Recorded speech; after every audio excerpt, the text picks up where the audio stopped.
Skippy was a Labrador mix. We had Skippy when I was a young boy, about 4 or 5, I reckon. He was basically a yellow lab, with some sort of other dog thrown in for seasoning and personality, as well as endurance, I am sure. I say that because my dad used to take Skippy for runs on the weekends, or any other time it seemed right. The dog runs were a wonderful family experience. It was about 1950. Gasoline cost 27 cents a gallon, and we had a 1948 Monarch business coupe with a huge trunk. Skippy would jump right into the trunk happily, as far as I can remember, his tail wagging and ready to go, because he knew we were going for a run in the country. After my dad closed the trunk door, with Skippy safely inside, we would all jump in the car. Omimi, our little town with a population of 750, was on Highway 7 between Lindsay and Peterborough in the province of Ontario in the vast country of Canada, and the open and wild countryside was only about 3 miles away. We would ride out there together, past the dump, along the swamp, and across the low bridge, which enabled water to slowly run under it, joining one part of the swamp, or bog, as it was called locally, to the other part. On one side was a large expanse of water with stumps sticking out of it where trees once stood, before the mill and dam were built, forever changing the natural flow of the river. On the other side was the marsh, which was mostly cattails and swamp grass.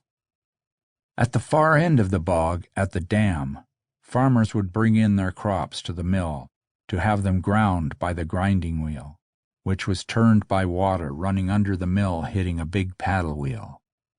Where the water entered the mill from the bog, it swirled and kind of boiled and was really deep. That's where the fish were living.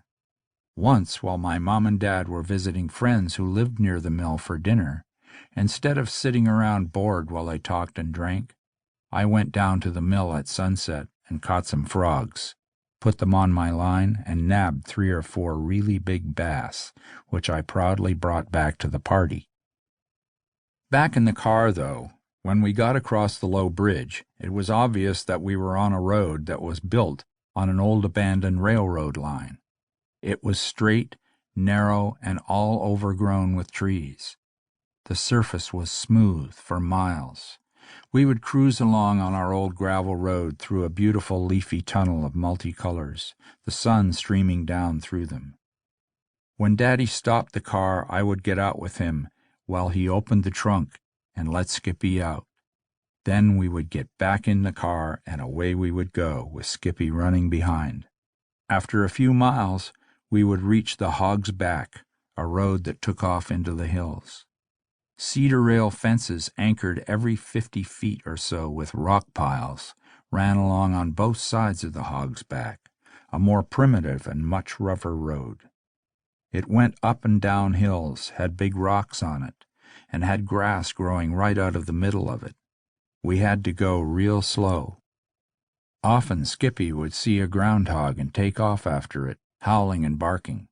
Daddy would stop and let him chase the groundhog for a while until Skippy eventually came back to the Monarch, with his tongue hanging out, covered with burrs and all manner of sticky things.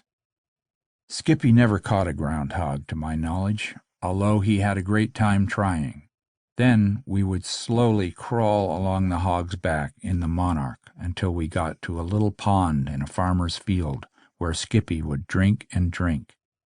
Then Daddy would open up the huge trunk door, and Skippy would happily jump inside and curl up on the blanket Mummy had put there for him. We would make our way home and open the trunk, finding Skippy curled up on the rug, but instantly ready to jump out and go into the house, happily wagging his tail. A Monarch is actually a Canadian-made Mercury, the same as an American one, but with a different name. Ours was kind of light in color and was called a businessman's coupe.